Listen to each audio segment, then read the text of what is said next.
പ്രിയ വിദ്യാർത്ഥികളെ, ബയോളജിയുടെ ഓൺലൈൻ ക്ലാസ്സിലേക്ക് സ്വാഗതം. ഒപ്പം നമസ്കാരം.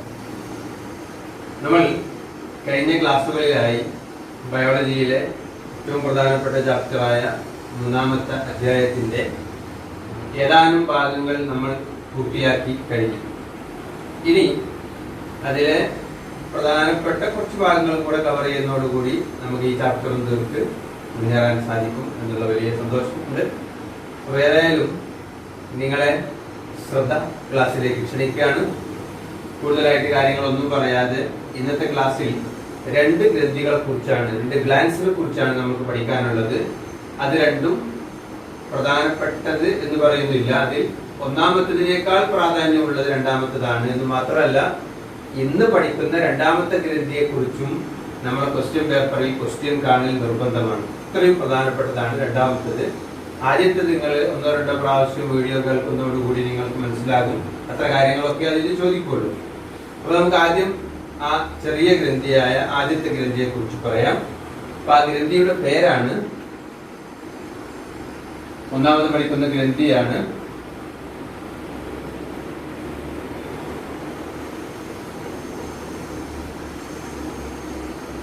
തൈമസ് ഗ്ലാൻഡ്, അല്ലെങ്കിൽ നമുക്ക് അതിനെ എങ്ങനെ പറയാം, തൈമസ് ഗ്രന്ഥി എന്ന് ഉള്ള രീതിയിൽ പറയാം. അപ്പോ തൈമസ് ഗ്ലാൻഡ് അല്ലെങ്കിൽ തൈമസ് ഗ്രന്ഥി എന്നുള്ളതാണ് ഇന്ന് നമുക്ക് പഠിക്കാനുള്ള 2-ാമത്തെ ഗ്രന്ഥി. ഇനി നമ്മൾ നേരത്തെ ഒക്കെ പഠിച്ചതുപോലെ തന്നെയാണ്, ഒരു ഗ്രന്ഥിയുടെ പേര് കേട്ടാൽ പിന്നെ നമ്മൾ ആദ്യം എന്ത് പഠിക്കും, എവിടെയാണ് അതിന്റെ പൊസിഷൻ, ലൊക്കേഷൻ, അതിന്റെ സ്ഥാനം എവിടെയാണ് എന്നുള്ളതാണ് നമുക്ക് അടുത്ത് പഠിക്കാനുള്ളത്. അതിന്റെ സ്ഥാനം നമ്മൾ 9-ാം ക്ലാസ്സിൽ പഠിച്ചിട്ടുണ്ട്. നമ്മൾ ഈ വാരിയലിന്റെ കൂടുള്ള ഈ സ്ഥലം ഉണ്ടല്ലോ, ഇവിടെയും ഇതിന് തൊട്ട് പിന്നിൽ ഈ ഭാഗത്തും എന്ന് വെച്ചാൽ നമ്മുടെ ഈ ഒരു ലെവലിന്റെ മുകളിലേക്കുള്ള ഭാഗം, ഇവിടെയാണല്ലോ വാരിയലിന്റെ കൂടുള്ളത്.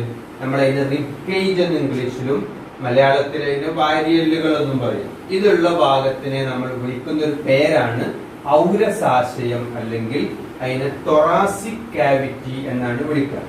അപ്പോ വാരിയലിന്റെ കൂടുള്ള സ്ഥലത്തിനെ വിളിക്കുന്ന പേരാണ് എന്ത്, തൊറാസിക് കാവിറ്റി അല്ലെങ്കിൽ ഔരസാശയം. അപ്പൊ ഈ ഔരസാശയത്തിലാണ് എന്ത്, തൈമസ് ഗ്ലാൻഡ് സ്ഥിതി ചെയ്യുന്നത്. ഇനി ഒരു കാര്യം കൂടെ, നമ്മുടെ വാരിയല്ലുകളൊക്കെ വളഞ്ഞ സി ഷേപ്പുള്ള എല്ലുകളാണ്. ആ എല്ലുകളൊക്കെ മുൻഭാഗത്ത് വന്ന് ഫിറ്റ് ചെയ്യുന്നത് നമ്മളുടെ ഇവിടെ നിന്ന് ക്യാപിറ്റൽ ലെറ്റർ Y എഴുതിയ പോലെ വരുന്ന എല്ലുണ്ട്. ആ എല്ലിനെ വിളിക്കുന്ന പേരാണ് മാറല് എന്നുള്ളത്, അല്ലെങ്കിൽ അതിനെ വിളിക്കുന്ന പേരാണ് സ്റ്റേർണം എന്നാണ് വിളിക്കുക. അപ്പൊ ഈ സ്റ്റേർണത്തിന്റെ അല്ലെങ്കിൽ മാറലിന്റെ പിന്നിലായിട്ട് നമ്മൾ ഔരസാശയത്തിനുള്ളിലാണ് ആര് സ്ഥിതി ചെയ്യുന്നത്, തൈമസ് ഗ്ലാൻഡ് സ്ഥിതി ചെയ്യുന്നത്. അപ്പൊ ഔരസാശയത്തിൽ മാറലിനു പിന്നിൽ, behind the sternum in the thoracic cavity. ഇനി തൊറാസിക് ക്യാവിറ്റി അതുപോലെ ഈ ഔരസാശയം എന്ന് പറഞ്ഞില്ലെങ്കിലും പ്രശ്നമില്ല, നിങ്ങൾ മാറലിന് പിന്നിൽ അല്ലെങ്കിൽ ബിഹൈൻഡ് ദി സ്റ്റേർണം എന്നെങ്കിലും പഠിച്ചാൽ മതി. ഓക്കെ. ഇനി ഈ തൈമസ് ഗ്രന്ഥി ഉൽപ്പാദിപ്പിക്കുന്ന ആകെ ഒരു ഹോർമോൺ മാത്രമേ ഉള്ളൂ. ആ ഹോർമോണിന്റെ പേരാണ് തൈമോസിൻ എന്നാണ് ഹോർമോണിന്റെ പേര്. ഓർക്കാൻ എളുപ്പമാണ്.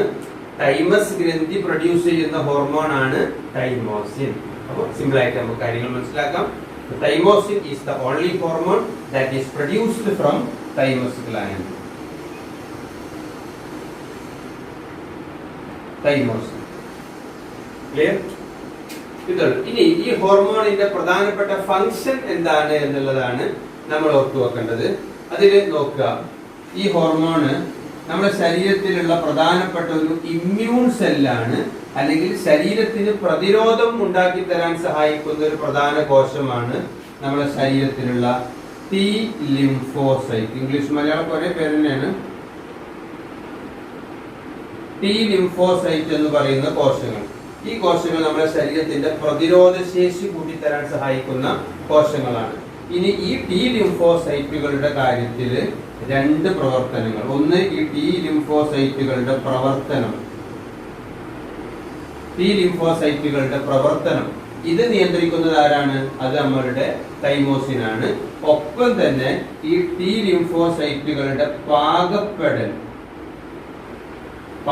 എന്ന് പറയുമ്പോൾ എന്താ വരിക എന്ന് വെച്ചാൽ ഇതിന് വളർച്ചയൊക്കെ പൂർത്തിയായി ഇതിന്റെ പ്രവർത്തനങ്ങൾ തുടങ്ങാൻ സഹായിക്കുക. ഇങ്ങനെ രണ്ട് കാര്യങ്ങൾ. അപ്പൊ എന്തൊക്കെയാ പറഞ്ഞത്? തൈമസ് ഗ്രന്ഥി സ്ഥാനം മാറലിന്റെ പിന്നിൽ അല്ലെങ്കിൽ ബിഹൈൻഡ് ദ സ്റ്റേണം, അത് ഉത്പാദിപ്പിക്കുന്ന ഹോർമോണാണ് തൈമോസിൻ. ആ തൈമോസിൻ പ്രധാനമായി ഫോക്കസ് ചെയ്യുന്ന ആരമയിലാണ്? ടി ലിംഫോസൈറ്റുകൾ എന്ന പ്രതിരോധ കോശങ്ങൾ അല്ലെങ്കിൽ ഇമ്മ്യൂൺ സെൽസിന് മേലാണ് ഫോക്കസ് ചെയ്യുക. അങ്ങനെ ചെയ്താൽ എന്താ ചെയ്യുക? ആ ടി ലിംഫോസൈറ്റുകളുടെ പ്രവർത്തനങ്ങളെ നിയന്ത്രിക്കുന്നു. Control the activities of T lymphocyte and control the maturation, പാകപ്പെടൽ എന്നുവെച്ചാൽ വളർച്ച പൂർത്തിയായി പ്രവർത്തനം തുടങ്ങുക. ആ ഒരു സാഹചര്യത്തെയും കൂടി കൺട്രോൾ ചെയ്യുന്നത് ആരാണ്? പാകപ്പെടൽ അല്ലെങ്കിൽ maturation. So control the activities and maturation of T lymphocyte. T ലിംഫോസൈറ്റിന്റെ പ്രവർത്തനങ്ങളെയും പാകപ്പെടലിനെയും കൺട്രോൾ ചെയ്യുന്നു എന്നുള്ളതാണ് ആരുടെ പണി? തൈമോസിന്റെ പണി. ഇനി തൈമസ് ഗ്രന്ഥിന്റെ ഒരു പ്രത്യേകത, മറ്റുള്ളവർക്കൊന്നും ഇല്ലാത്തൊരു പ്രത്യേകത തൈമസ് ഗ്രന്ഥിക്കുണ്ട്. ഈ തൈമസ് ഗ്രന്ഥി ചൈൽഡ്ഹുഡ് അല്ലെങ്കിൽ ഇൻഫാൻസി, കുട്ടിക്കാലത്ത് ശൈശവദശയിൽ വളരെ സ്ട്രോങ് ആയിട്ട് പ്രവർത്തിക്കുന്ന ഹോർമോണാണ് അല്ലെങ്കിൽ ഗ്രന്ഥിയാണ് തൈമസ് ഗ്രന്ഥി.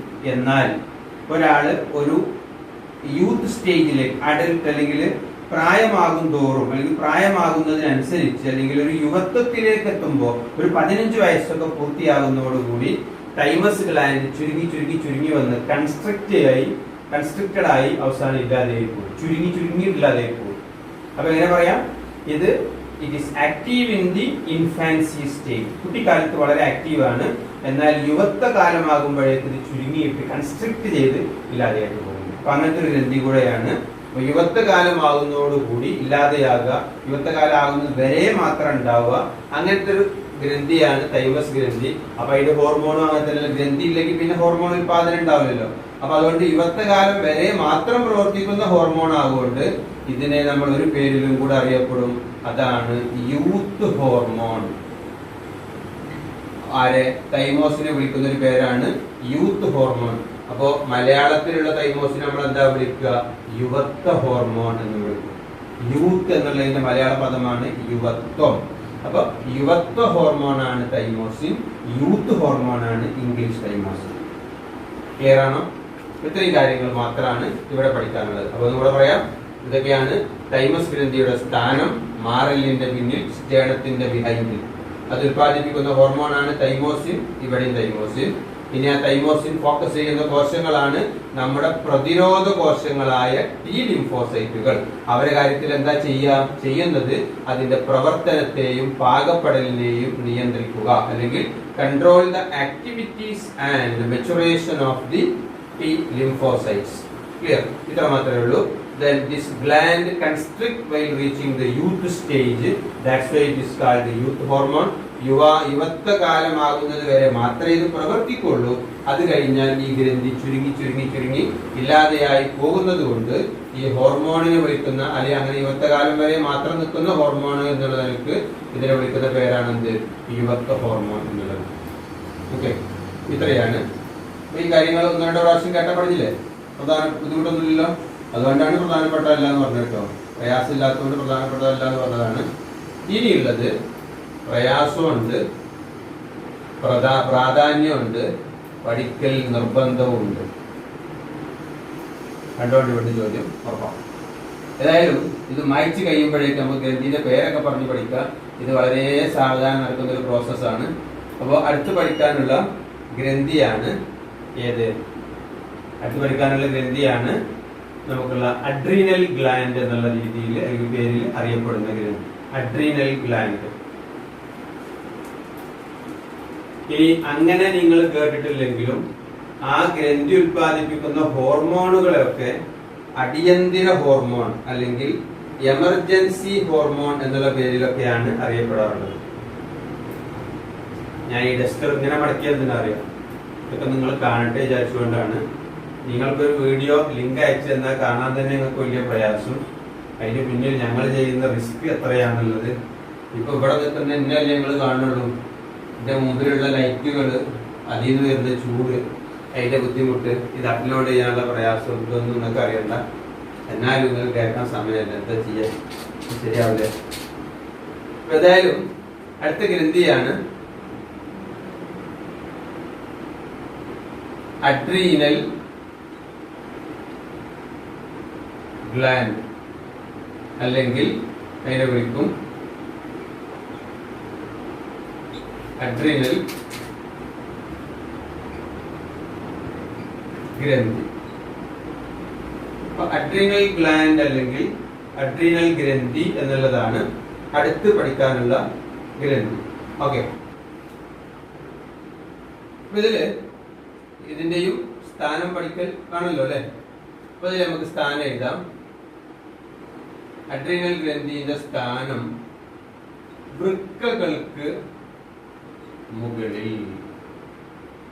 നമ്മൾ വൃക്കകൾക്ക് മുകളിൽ തൊപ്പിട്ടൊടുത്ത പോലെയാണ് ആരെ കാണാം, ഈ പറഞ്ഞ അഡ്രീനൽ ഗ്രന്ഥിനെ കാണാം. വൃക്കകൾക്ക് മുകളിലായിട്ടാണ് ഇതിനെ കാണപ്പെടുന്നത്. അപ്പൊ അങ്ങനെ കാണുന്ന ഗ്രന്ഥിയാണ് ഇത് അഡ്രീനൽ ഗ്രന്ഥി. ഇനി മലയാളികൾക്ക് വേണമെങ്കിൽ ഒരു പേരും കൂടെ പറഞ്ഞുതരാം. ഇതിനെ ചില ക്വസ്റ്റ്യൻ പേപ്പറിൽ, അതായത് വയസ്സായ ആളുകളൊക്കെ ക്വസ്റ്റ്യൻ ഇടുകയാണെങ്കിൽ അവരൊക്കെ പണ്ട് പഠിപ്പിച്ചിരുന്ന ഒരു പദമാണ് ഇതിന് വൃക്കയുടെ മുകളിലാകൊണ്ട് ഇതിന് അതിവൃക്കാഗ്രന്ഥി എന്നുള്ള പേരിലും കൂടെ അറിയപ്പെടും. എങ്ങനെ പറയാം, അതിവൃക്കാഗ്രന്ഥി എന്നുള്ള പേരിലും അറിയപ്പെടും. നിങ്ങൾ പഠിക്കണമെന്നൊന്നുമില്ല, ജസ്റ്റ് ഒന്ന് ഓർത്തു വെച്ചാൽ മതി. അഥവാ ചോദ്യം വന്നാൽ അങ്ങനെ കേട്ടില്ല എന്ന് പറയണ്ടല്ലോ, അതിനു വേണ്ടി മാത്രം. അങ്ങനത്തെ ഗ്രന്ഥിയാണ് ഏത്, അഡ്രീനൽ ഗ്രന്ഥി. ഈ ഗ്രന്ഥിന്റെ ബാഹ്യഭാഗത്തെ അറിയപ്പെടുന്ന പേരാണ്, ഇതിന്റെ ഔട്ടർ പാർട്ടിനെ വിളിക്കുന്ന പേരാണ്, അഡ്രീനൽ ഗ്രന്ഥിയുടെ ബാഹ്യഭാഗത്തെ അറിയപ്പെടുന്ന പേരാണ്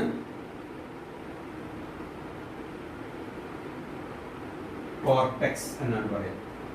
അപ്പോൾ അഡ്രീനൽ ഗ്രന്ഥിയുടെ ബാഹ്യഭാഗത്തെ കോർട്ടെക്സ് എന്നുള്ള പേരിൽ അറിയപ്പെടും.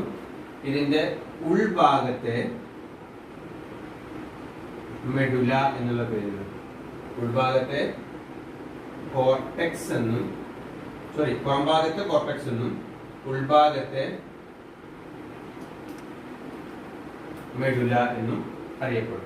അപ്പൊ ആ പേരും കൂടെ ഓർത്തു വെച്ചാൽ ഷാറാവും. ഇത്രയും കാര്യങ്ങളൊക്കെയാണ് ബേസിക് ആയിട്ട് പഠിക്കാനുള്ളത്.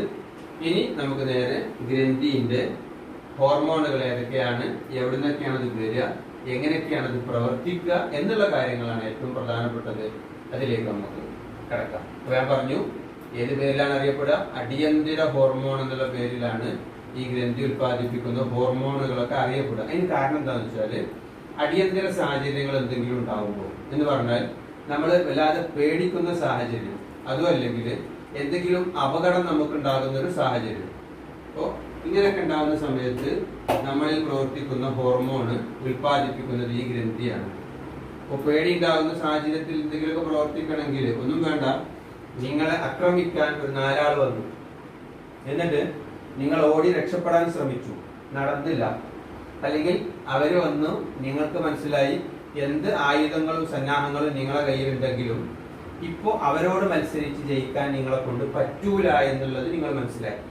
അത്തരം ഒരു സാഹചര്യം ഉണ്ടാവുമ്പോൾ നല്ലത് എന്താണ്, ഓടി തടി രക്ഷപ്പെടുത്തലല്ലേ നല്ലത്. അപ്പൊ അങ്ങനെ ഓടണമെങ്കിലും നമുക്ക് എന്ത് വേണം, ഒരു ശക്തി വേണം, നമുക്കൊരു പവർ വേണം. അതൊക്കെ ഉണ്ടെങ്കിൽ നമുക്ക് ഓടാൻ പറ്റുള്ളൂ. അപ്പൊ അതിനുള്ള ഒരു കഴിവ് നമുക്ക് തരുന്നത് ആരാണ്, ഈ ഗ്രന്ഥിയാണ്. ഇനി അതല്ല, നിങ്ങളെ കൊല്ലാനോ ആക്രമിക്കാനോ 2 ആൾ വന്നു, 2 ആളുണ്ടെങ്കിലും എന്നെ കൊണ്ട് പറ്റുന്ന പോലെ ഞാൻ ചെറുത്തു നിൽക്കും എന്ന് വിചാരിച്ച് നിങ്ങൾ അവരോട് ഏറ്റുമുട്ടുകയാണെങ്കിൽ, ആ മുട്ടണമെങ്കിലും നിങ്ങൾക്ക് ശക്തി വേണ്ടേ. ആ ശക്തിക്ക് ആവശ്യമായി ശരീരത്തിൽ നിന്ന് തരേണ്ടതൊക്കെ തരുന്നത് ആരെന്നെയാണ്, ഈ ഗ്രന്ഥിയാണ്. അപ്പോ ഒന്നുകിൽ ശത്രുവിനോട് നേരിടാൻ, അല്ലെങ്കിൽ ശത്രുവിന്റെ അക്രമത്തിൽ നിന്ന് അതിന് ചെറുത്തു നിൽക്കാൻ പറ്റൂല എന്ന് തോന്നിയാൽ അവിടുന്ന് ഓടി രക്ഷപ്പെടാൻ, ഈ 2 സാഹചര്യങ്ങൾക്ക് നമ്മളെ തയ്യാറാക്കുന്നത് ആരാണ്, ഈ പറയുന്ന അഡ്രീനൽ ഗ്രന്ഥിയുടെ ഹോർമോണാണ്. ഹോർമോണുകളെ പറ്റി പറയാം. നമ്മൾ ആദ്യം മെഡുല ഉൽപ്പാദിപ്പിക്കുന്ന, നമ്മൾ പറഞ്ഞു ഉൾഭാഗം എന്ന് പറഞ്ഞല്ലോ, ആ മെഡുല ഉൽപ്പാദിപ്പിക്കുന്ന 2 ഹോർമോണുകളാണ്. അതിൽ ഒന്നാമത്തേതിനെ വിളിക്കുന്ന പേരാണ് എപ്പിനെഫ്രിൻ. എപ്പിനെഫ്രിൻ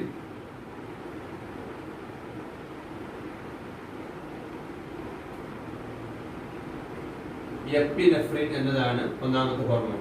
ഇതിന് വേറൊരു പേരിൽ അഡ്രിനാലിൻ എന്നുള്ള പേരിലും കൂടെ അറിയപ്പെടാറുണ്ട്. വേണമെങ്കിൽ പഠിച്ചാൽ മതി, നിങ്ങൾ എപ്പിനെഫ്രിൻ പഠിച്ചോളൂ. ഇനി ഇതേ മെഡുലയിൽ നിന്ന് വരുന്ന രണ്ടാമത്തെ ഒരു ഹോർമോണാണ് നോർ എപ്പിനെഫ്രിൻ. എപ്പിനെഫ്രിനും നോർ എപ്പിനെഫ്രിനും ഇവിടെ അതേപോലെ തന്നെയാണ് നോർ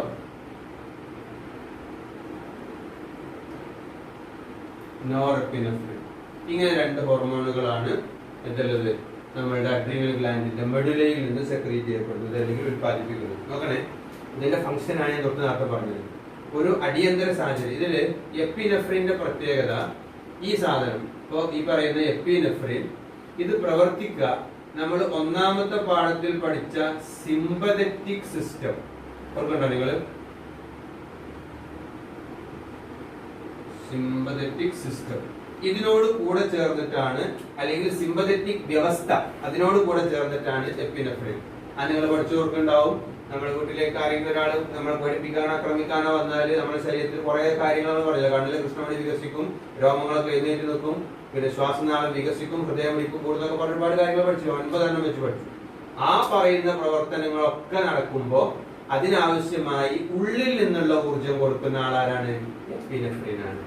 ക്ലിയർ ആയോ? അപ്പോ സിമ്പതറ്റിക് സിസ്റ്റത്തോടൊപ്പം സിമ്പതറ്റിക് വ്യവസ്ഥയോടൊപ്പം ചേർന്ന് പ്രവർത്തിച്ചുകൊണ്ട് അടിയന്തര സാഹചര്യങ്ങളെ നേരിടാൻ തയ്യാറാക്കുക. ഇപ്പൊ നിങ്ങൾ ഓർത്തു നോക്കുക, നിങ്ങള് പിന്നാലെ ഒരു പട്ടി കൂടി ആക്രമിക്കാനാണ്, നിങ്ങൾ ഓടി രക്ഷപ്പെട്ടു, ഓടാൻ ശ്രമിച്ചു, പട്ടീന്റെ കൂടെ നമ്മൾ ഓടിച്ചിട്ട് കാര്യമല്ലോ. അവസാനം മരം കയറാൻ അറിയാത്ത ഒരാളാണ് നിങ്ങളെന്ന് വിചാരിക്കുക. പക്ഷെ എന്നിട്ടും പിന്നാലെ വരുന്നത് കടിക്കാൻ വരുന്ന പട്ടിയാണ് എന്നുള്ള ബോധത്തോടു കൂടി നമ്മൾ ഓടാകൊണ്ട് ഒരു മരം കണ്ടു നമ്മളെ ഓടിച്ചാടി കയറി നമുക്ക് എങ്ങനെയോ അതിന്റെ മുകളിലേക്ക് എത്താൻ പറ്റും. അതിനുള്ളൊരു പവർ നമുക്ക് തരുന്നത് ആരാണ്? എപ്പിനെഫ്രിൻ. അപ്പോ അടിയന്തര സാഹചര്യങ്ങളെ നേരിടാൻ നമ്മളെ കൊണ്ട് സാധിച്ചില്ലേ? ആ സാധിക്കാൻ ആവശ്യമായ സഹായം കിട്ടിയതാരെ കൊണ്ട്? എപ്പിനെഫ്രിനെ കൊണ്ട്. ഇതാണ് പറഞ്ഞതിന്റെ ആകെ. ഓക്കെ ആണോ? അപ്പോ ഇനി അടിയന്തര സാഹചര്യങ്ങളെ നേരിടാൻ നമ്മളെ സഹായിക്കുന്നത് എപ്പിനെഫ്രിൻ 2 രീതിയിലാണ്. ഒന്ന്, ആ സാഹചര്യത്തെ നേരിടുക, അല്ലെങ്കിൽ ആ സാഹചര്യത്തെ റെസിസ്റ്റ് ചെയ്യുക, ചെറുത്ത് നിൽക്കുക. എല്ലാം വന്നാൽ നിന്നുകൊള്ളുക. പട്ടി കടിക്കാൻ വന്നാൽ നിന്ന് കൊടുക്കുക, കടിക്കാണെങ്കിൽ കടിക്കട്ടെ ചേർത്ത് നിൽക്കുക. അത് എല്ലാവരും കൊണ്ട് സാധിക്കുമോ? ഇല്ല. അപ്പൊ ഒന്നുകിൽ ആ സാഹചര്യത്തെ നേരിടുക, റെസിസ്റ്റ് ചെയ്യാന്ന് പറയാം, അല്ലെങ്കിൽ ഫേസ് ചെയ്യാന്ന് പറയാം. ആ സാഹചര്യ സിറ്റുവേഷനെ ഫേസ് ചെയ്യാം, അല്ലെങ്കിൽ ആ സാഹചര്യത്തെ റെസിസ്റ്റ് ചെയ്യുക, അവിടെ ചെറുത്ത് നിൽക്കുക. അടി കിട്ടാച്ച നിന്ന് കൊള്ളുക, മരിക്കുന്നത് വരെ കൊള്ളുക. പക്ഷെ മരിക്കുന്നതിന് മുമ്പ് നമ്മൾ തിരിച്ചു ഒന്ന് കൊടുക്കും. അതാണ് ഇനി അടുത്തൊരു സാഹചര്യം. അതല്ലെങ്കിൽ നേരിടുക, അല്ലെങ്കിൽ വേറെ നോക്കാം, പിന്തിരിയുക, അല്ലെങ്കിൽ പിന്തിരിഞ്ഞ് ഓടുക, അല്ലെങ്കിൽ അതിനെ വിളിക്കും വിഡ്രോ. അപ്പൊ ഒരു അടിയന്തര സാഹചര്യം, അല്ലെങ്കിൽ നമ്മൾ വിളിക്കുക എമർജൻസി സിറ്റുവേഷൻ. സോറി, ആ വാക്യം പറയാൻ വിട്ടു ഇതുവരെ. Emergency situation. അപ്പൊ എമർജൻസി സിറ്റുവേഷൻസ് ഉണ്ടാവുമ്പോ എമർജൻസിയെ ഓവർകം ചെയ്യാൻ നമ്മളെ ഹെൽപ്പ് ചെയ്യലാണ് ആരുടെ പണി? എപ്പിനെഫ്രിന്റെ പണി. Okay, how it help to overcome the emergency situations? By resisting that situation or by withdrawing that situation. ആ സാഹചര്യത്തെ നേരിട്ട് കൊണ്ടോ അല്ലെങ്കിൽ ആ സാഹചര്യത്തിൽ നിന്ന് പിന്തിരിഞ്ഞോടിക്കൊണ്ടോ ആ സാഹചര്യത്തെ തരണം ചെയ്യാൻ നമ്മളെ സഹായിക്കുന്ന ഹോർമോണാണ് എപ്പിനെഫ്രിൻ. അതുകൊണ്ട് എപ്പിനെഫ്രിനെ വിളിക്കുന്നത് എമർജൻസി ഹോർമോൺ, അല്ലെങ്കിൽ അടിയന്തര ഹോർമോൺ. അപ്പൊ എന്തുകൊണ്ടാണ് എപ്പിനെഫ്രിനെ എമർജൻസി ഹോർമോൺ വിളിക്കാൻ കാരണം? എപ്പിനെഫ്രിൻ നമ്മളെ അടിയന്തര സാഹചര്യങ്ങളെ അല്ലെങ്കിൽ എമർജൻസി സിറ്റുവേഷനെ ഓവർകം ചെയ്യാൻ സഹായിക്കുന്നു. എങ്ങനെ? ആ സാഹചര്യത്തെ റെസിസ്റ്റ് ചെയ്യുക, അല്ലെങ്കിൽ നേരിടുക, അല്ലെങ്കിൽ പിന്തിരിഞ്ഞോടുക, അല്ലെങ്കിൽ വിഡ്രോ ചെയ്യുക. ഇത് ചെയ്യാൻ നമ്മളെ സഹായിക്കുന്നത് കൊണ്ട് എന്താക്കുന്നു? നമുക്ക് ആ സിറ്റുവേഷനെ ഓവർകം ചെയ്യാൻ, തരണം ചെയ്യാൻ പറ്റുന്നു. അങ്ങനെ ഹെൽപ്പ് ചെയ്യുന്നതുകൊണ്ട് എപ്പിനെഫ്രിനെ എന്ന് വിളിക്കുന്നു? എമർജൻസി ഹോർമോൺ എന്ന് വിളിക്കുന്നു, അല്ലെങ്കിൽ അടിയന്തര ഹോർമോൺ എന്ന് വിളിക്കുന്നു. ഇനി നോറെപ്പിനെഫ്രിൻ, നമ്മൾ അത് പാരാസിമ്പതറ്റിക് സിസ്റ്റം പഠിച്ചിരുന്നു. ഇപ്പോ പേടിണ്ടായപ്പോ കണ്ണിലെ കൃഷ്ണമണി വികസിച്ചു, ഹൃദയമിടിപ്പ് കൂടി, അങ്ങനത്തെ ഒരുപാട് കാര്യങ്ങൾ കൂടി. എന്നിട്ട് അതൊക്കെ കഴിഞ്ഞാണ്ട് പിന്നെ പേടി മാറി, നോർമലായി. അപ്പൊ പിന്നെ കാര്യങ്ങളൊക്കെ പഴയ പോലെ ആക്കുക, നോർമൽ ആക്കുക. അതിനെ സഹായിക്കുന്നതാണ് നോറെപ്പിനെഫ്രിൻ. ഇങ്ങനെയല്ലേ പൂച്ചകൾ കടി കൂടുന്ന സമയത്ത് പൂച്ചകളുടെ മേലുള്ള രോമങ്ങളൊക്കെ എഴുന്നേറ്റ് നിന്ന് വലിയ പൂച്ചയായിട്ട് തോന്നും നമുക്ക് കണ്ടാല്. എന്നാൽ അതൊക്കെ കഴിഞ്ഞ അവര് കടികൂടലും അല്ലെങ്കിൽ അക്രമങ്ങളും അങ്ങനെയുള്ള ഇതൊക്കെ കഴിഞ്ഞതിന് ശേഷം കൂളാവുമ്പോ ആ ഉയർന്നു നിന്ന രോമങ്ങളൊക്കെ ഒതുക്കി വെച്ച് സദാ പൂച്ചേനായിട്ട് മാറും.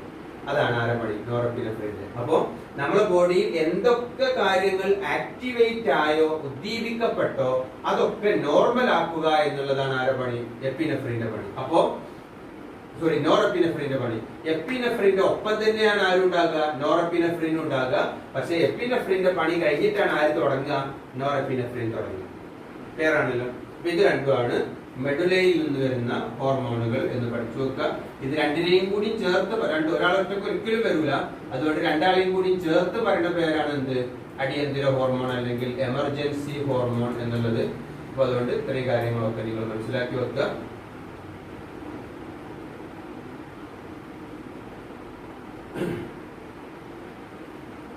ഇനി അഡ്രീനൽ ഗ്ലാൻഡിന്റെ കോർട്ടെക്സിൽ നിന്ന് നമ്മൾ പറഞ്ഞു അതിന്റെ ഇന്റേണൽ പാർട്ടിനെയാണ് നമ്മൾ എന്ത് വിളിക്കുക?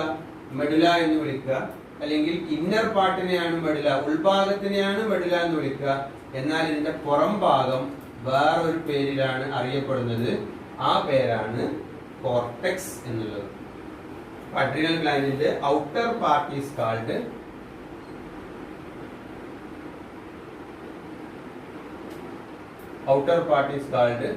കോർട്ടെക്സ്.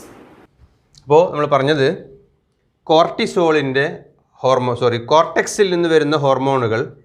കോർട്ടെക്സ് എന്നുള്ളത് അഡ്രീനൽ ഗ്ലാൻഡിന്റെ ഔട്ടർ പാർട്ടാണ്. അവിടുന്ന് 3 ഹോർമോണുകളാണെന്ന് പറഞ്ഞു. അതിൽ ഒന്നാമത്തേതാണ് കോർട്ടിസോൾ എന്നുള്ളത്. നോക്കണേ, കോർട്ടിസോൾ. ഇതിന് 3 ഫങ്ഷൻസ് ആണ് നമ്മളെ ബോഡിയിലുള്ളത്. അതിൽ ഒന്നാമത്തേതാണ് കോർട്ടിസോളിൻ്റെത്. ഒന്ന്, synthesising glucose from fat and protein. ഫുള്ളായിട്ട് എഴുതുന്നില്ല, അതിൻ്റെ ആശയം മാത്രമാണ് എഴുതുന്നത്. ഗ്ലൂക്കോസ് സിന്തസൈസ് ചെയ്യുക എവിടെ നിന്നൊക്കെ? ഒന്ന് ഫാറ്റിൽ നിന്ന്, മറ്റൊന്ന് പ്രോട്ടീനിൽ നിന്ന്. നോക്കണേ, അപ്പോൾ കോർട്ടിസോൾ എന്നുള്ളത് അഡ്രീനൽ ഗ്രന്ഥിയുടെ കോർട്ടെക്സ് അല്ലെങ്കിൽ അഡ്രീനൽ ഗ്ലാൻഡിൻ്റെ ഔട്ടർ പാർട്ടായ കോർട്ടെക്സ്. അതിനെ നമ്മൾ ഒറ്റ വാക്കിൽ അഡ്രീനൽ കോർട്ടെക്സ് എന്ന് പറയും. അപ്പോൾ അഡ്രീനൽ കോർട്ടെക്സിൽ നിന്ന് സെക്രീറ്റ് ചെയ്യുന്ന ഹോർമോണാണ് കോർട്ടിസോൾ. ഇത് എന്തിനു സഹായിക്കുന്നു? ടു സിന്തസൈസ് ഗ്ലൂക്കോസ് പ്രൊഡ്യൂസ് ചെയ്യുക അല്ലെങ്കിൽ ടു പ്രൊഡ്യൂസ് ഗ്ലൂക്കോസ്. എന്തിൽ നിന്നാണ് പ്രൊഡ്യൂസ് ചെയ്യുക അല്ലെങ്കിൽ എന്തിൽ നിന്നാണ് സിന്തസൈസ് ചെയ്യുക? അതാണ് ഫാറ്റ് ആൻഡ് പ്രോട്ടീൻ. ഫാറ്റും പ്രോട്ടീനും വീണ്ടും ഡീകമ്പോസ് ചെയ്യുകയാണെങ്കിൽ, അതിനെ വീണ്ടും വിഘടിക്കപ്പെടുകയാണെങ്കിൽ അതിൽ നിന്ന് എന്ത് സിന്തസൈസ് ചെയ്യാൻ പറ്റും? ഗ്ലൂക്കോസ് സിന്തസൈസ് ചെയ്യാൻ പറ്റും. അപ്പോൾ അതിന് സഹായിക്കുക എന്നുള്ളതാണ് ആരുടെ പണി? കോർട്ടിസോളിൻ്റെ പണി. ക്ലിയർ ആണോ? യെസ്. ഇനി സെക്കൻഡ് യൂസ് അല്ലെങ്കിൽ second ഫങ്ഷനാണ് slow down.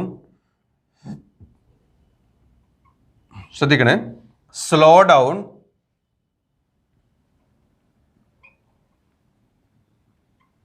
the actions of, ഈ വാക്കൊന്ന് ശ്രദ്ധിക്കണം, slow down the actions of defence cell. Slow down the actions of defence cell. അതായത് നമ്മളെ ശരീരത്തിലുള്ള പ്രതിരോധ കോശങ്ങൾ എന്ന് പറഞ്ഞാൽ ചില WBC, വൈറ്റ് ബ്ലഡ് സെൽസ്. ഇത് നോർമലി നമ്മളെ ബോഡിയിലേക്ക് വരുന്ന, നമ്മളെ ശരീരത്തിലേക്ക് വരുന്ന ഫോറിൻ പാർട്ടിക്കിൾ, നമ്മളെ ഉപദ്രവിക്കാൻ വരുന്ന വസ്തുക്കളെ നശിപ്പിക്കാനാണ് ശരിക്കും എന്തുള്ളത്? ഡിഫൻസ് സെല്ലുകളുള്ളത്. എന്നാൽ ചില സമയത്ത് നമ്മളെ പ്രൊട്ടക്റ്റ് ചെയ്യാനുള്ള ഡിഫൻസ് സെല്ലുകൾ എന്ത് ചെയ്യും? നമ്മളെ ഉപദ്രവിക്കും. നമ്മളെ കോശങ്ങൾ, നമ്മളെ സെൽസിനെ തന്നെ ഡിസ്ട്രോയ് ചെയ്യും, നമ്മളുടെ കോശങ്ങളെ തന്നെ നശിപ്പിക്കും. അത്തരം സെൽസിനെ, അങ്ങനെയുള്ള ഡിഫൻസ് സെൽസിനെ എന്ത് ചെയ്യുക? ഡിസ്ട്രോയ് ചെയ്യുക, അല്ലെങ്കിൽ അതിൻ്റെ അത്തരം ആക്ഷൻസിനെ കുറക്കുക. അപ്പോൾ നമ്മളുടെ പ്രതിരോധ കോശങ്ങളുടെ പ്രവർത്തനത്തെ കുറക്കുക എന്നുള്ളതാണ് എന്ത്? ഈ കോർട്ടിസോളിൻ്റെ രണ്ടാമത്തെ ഒരു പണി. അത് കുറച്ചില്ലെങ്കിൽ എന്ത് ചെയ്യും? മറ്റുള്ള ഫോറിൻ പാർട്ടിക്കിളൊന്നും വരാത്ത സമയത്ത് അവരെന്ത് ചെയ്യും? നമ്മളെ ബോഡി സെൽസിനെ ഡിസ്ട്രോയ് ചെയ്യും, നമ്മളെ കോശങ്ങളെ നശിപ്പിച്ച് കളയും. അപ്പോൾ അതില്ലാതിരിക്കാൻ വേണ്ടി കുറച്ചൊന്ന് കുറക്കുക. നിങ്ങൾക്കറിയില്ലേ, ചില വീടുകളിലൊക്കെ ഈ കന്നുകാലികളെ വളർത്തും. അപ്പോൾ അതിൽ ഈ പിന്നെന്താ പറയുക, ഓക്സ് അല്ലെങ്കിൽ കാള അല്ലെങ്കിൽ ബഫലോ, ബഫലോ, നമ്മൾ മലയാളത്തിൽ പോത്തെന്ന് പറയില്ലേ, ഇത് കുറച്ച് വലുതായി കഴിഞ്ഞാൽ അക്രമകാരികളാവും, ഇതിൻ്റെ ഓണേഴ്സിന് പിടിച്ചാൽ കിട്ടാതെയാവും. അപ്പോൾ നമ്മൾ അതിൻ്റെ മൂക്കിന് ഇവിടെ ഭാഗത്തൊരു ചെറിയ ദ്വാരം ഉണ്ടാക്കി അതിൽക്കൂടെ റിങ് ഇട്ട് അതിൻ്റെ കൺട്രോളിങ് കയർ അയിമലാണ് കണക്ട് ചെയ്യുക. അപ്പോൾ എത്ര പോക്കിരിത്തരം കാണിച്ചാലും ആ കയറ് പിടിച്ചാൽ മൂപ്പര് സാധുവായി പത്തി മടക്കും. അപ്പോൾ എന്താ കാരണം? ഇത് കൺട്രോൾ ചെയ്തു. അതേപോലെ ഡിഫൻസ് സെല്ലുകൾ ഓവർ ആക്റ്റീവ് ആയാൽ എന്ത് സംഭവിക്കും? നമ്മളെ നോർമൽ സെൽസിനെ പോലും ഡിസ്ട്രോയ് ചെയ്യപ്പെടും. അപ്പോൾ അതിൻ്റെ ആക്ഷൻസിനെ സ്ലോ ഡൗൺ ചെയ്യുക, കുറച്ച് കൊടുക്കുക എന്നുള്ളതാണ് ഇത്. നല്ല വികൃതിയായ കുട്ടിക്ക് ഒരു അടി കിട്ടിയാൽ എന്ത് ചെയ്യും? ആ കുട്ടീൻ്റെ വികൃതിത്തരം കുറേ സ്ലോ ആവൂലേ എന്ന പോലെ ചെറിയ പരിപാടി. Last one, reduces allergy and inflammation in the body. നോക്കണേ, reduces allergy and inflammations. Inflammation എന്ന് പറഞ്ഞാൽ വീക്കങ്ങൾ എന്നാണ്. ചില ആളുകൾക്ക് ചില പ്രത്യേക ഭക്ഷണ പദാർത്ഥങ്ങളൊക്കെ കഴിച്ചാൽ, ഇപ്പോൾ ഫോർ എക്സാമ്പിൾ ബീഫ് കഴിച്ചാൽ ചില ആളുകൾക്കൊക്കെ എന്ത് സംഭവിക്കും? ശരീരത്തിൽ ഇങ്ങനെ ഒരു തിണർപ്പ് പോലെ, ഒരു വീക്കം പോലെ ചില ഭാഗത്തൊക്കെ ഉണ്ടാകും, ചൊറിച്ചിൽ പോലെയൊക്കെ ഉണ്ടാകും. ചില ആളുകൾക്ക് എന്ത് ചെയ്യും? ചില പൊടികളൊക്കെ തട്ടിയാൽ, ചില സ്മെല്ല് തട്ടിയാൽ, ചില സ്പ്രേ അതിൻ്റെയൊക്കെ സ്മെല്ല്, ചില പെർഫ്യൂംസിൻ്റെ ഒക്കെ സ്മെല്ല് തട്ടിയാൽ കിട്ടിയാൽ ചില ആളുകൾക്ക് ഹെഡേക്ക് വരും. അതൊരു അലർജിയാണ്. ചില ആളുകൾക്ക് ചില പൊടി നമ്മൾ ബ്രീത്ത് ചെയ്യാനിടയായാൽ അവർക്ക് തുമ്മലും ചീറ്റിലൊക്കെ ഉണ്ടാകും. ഇപ്പോൾ പ്രത്യേകിച്ച് നമ്മളെ റാക്കിൻ്റെ മുകളിലൊക്കെ പഴയ പുസ്തകങ്ങളൊക്കെ ഇങ്ങനെ അട്ടിയാക്കി വെച്ചിട്ടുണ്ടെങ്കിൽ നമ്മൾ ചില സമയത്ത് അതൊക്കെ ഒന്ന് വേണ്ട ആവശ്യങ്ങൾക്ക് വേണ്ടി അതിൽ നിന്ന് ചില പുസ്തകങ്ങളൊക്കെ എടുക്കുകയാണെങ്കിൽ ആ സമയത്ത് എന്ത് സംഭവിക്കും? ആളുകൾക്ക് പിന്നെ ആ പൊടി ബ്രീത്ത് ചെയ്യാനിടയായാൽ അതിൻ്റെ ഭാഗമായിട്ട് അവർക്ക് അലർജി, ചുമ, പിന്നെ അങ്ങനെയൊക്കെ ഉണ്ടാകും. അപ്പോൾ ഇത്തരം കാര്യങ്ങളൊക്കെ ഉണ്ടാകുമ്പോൾ അതിനെ കൺട്രോൾ എന്നാൽ എല്ലാവർക്കും ഇങ്ങനെ ഉണ്ടാവാറുണ്ട്, പക്ഷേ എല്ലാവർക്കും ഇത്തരം സ്ട്രോങ് ആവാത്തത് എന്തുകൊണ്ടാണ്? അതിന് കാരണം ഇതിനെ കൺട്രോൾ ചെയ്യാൻ നമ്മുടെ ശരീരത്തിൽ കോർട്ടിസോൾ ഉണ്ട്. ഇനി അലർജി സംബന്ധമായ അസുഖവുമായി നമ്മൾ ഡോക്ടറെ അടുത്ത് ചെല്ലുകയാണെങ്കിൽ ഡോക്ടർ നമുക്ക് തരുന്ന മരുന്നിലും എന്തുതന്നെയാണ് ഉണ്ടാവുക? ഈ പറഞ്ഞ കോർട്ടിസോളാണ് ഉണ്ടാവുക. അപ്പോൾ പറഞ്ഞു വന്നത് അലർജി പ്രശ്നങ്ങൾ ഇല്ലാതെയാക്കാൻ സഹായിക്കുക. അതേപോലെ അലർജീൻ്റെ ഭാഗമായി തന്നെയാണ് നമുക്ക് ഇൻഫ്ലമേഷൻസ്, ഇങ്ങനെയുള്ള വീക്കങ്ങൾ ഉണ്ടാവുക. അപ്പോൾ അതും ഇല്ലാതെയാക്കാൻ സഹായിക്കുന്ന ഹോർമോണാണ് കോർട്ടിസോൾ. ഓക്കെ അല്ലേ? ഇനി ഇവിടുത്തെ അല്ലെങ്കിൽ കോർട്ടെക്സിൻ്റെ രണ്ടാമത്തെ ഹോർമോണാണ് നമുക്ക് പഠിക്കാനുള്ളത്. അപ്പോൾ ഇതിൽ ഈ പറഞ്ഞ 3 കാര്യങ്ങൾ വളരെ പ്രധാനപ്പെട്ടതാണ്. നിങ്ങൾ കോർട്ടെക്സിൻ്റെ ഹോർമോണുകളെ നിർബന്ധമായിട്ടും പഠിച്ചിരിക്കണം എന്നുള്ളതാണ്. മറ്റേ ഇന്നലെ നമ്മൾ കുറച്ച് നേരത്തെ പറഞ്ഞ ഈ അഡ്രീനൽ ഗ്ലാൻഡിൻ്റെ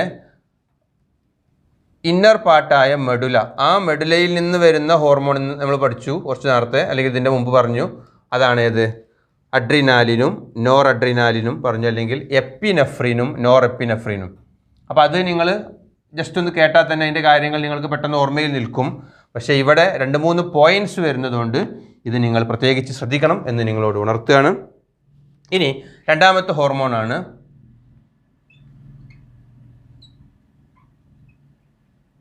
ആൽഡോസ്റ്റിറോൺ എന്നുള്ളത്. ആൽഡോസ്റ്റിറോണിൻ്റെ പ്രധാനപ്പെട്ട ഫങ്ഷൻസ് എന്താണെന്ന് വെച്ചാൽ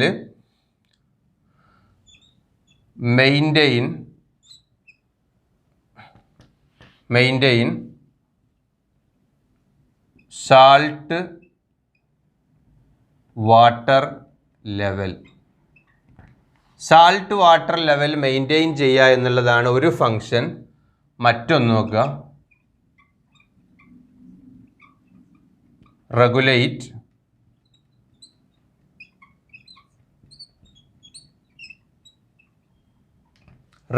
ബ്ലഡ് പ്രഷർ. അതായത് നമ്മളെ ബോഡിയിൽ ഫങ്ഷൻ നടക്കണമെങ്കിൽ ചില സാൾട്ടുകൾ അത്യാവശ്യമാണ്, ചില ധാതുക്കൾ, ലവണങ്ങൾ എന്നൊക്കെ നമ്മൾ പറയില്ലേ, ധാതു ലവണങ്ങളൊക്കെ. ഈ ലവണവും അതേപോലെ ജലവും തമ്മിലുള്ളൊരു അനുപാതം അല്ലെങ്കിൽ അതിൻ്റെ ഒരു സന്തുലനാവസ്ഥ നിലനിർത്തുക എന്നുള്ളതാണ് ആൽഡോസ്റ്റിറോണിൻ്റെ മെയിനായ ഫങ്ഷൻ. അപ്പോൾ അത് ചെയ്യാൻ എന്ത് വേണം? ആൽഡോസ്റ്റിറോൺ കൂടുതലായിട്ട് പ്രവർത്തിക്കുക എവിടെയാണ്? നമ്മളെ കിഡ്നിയിലാണ് പ്രവർത്തിക്കുക.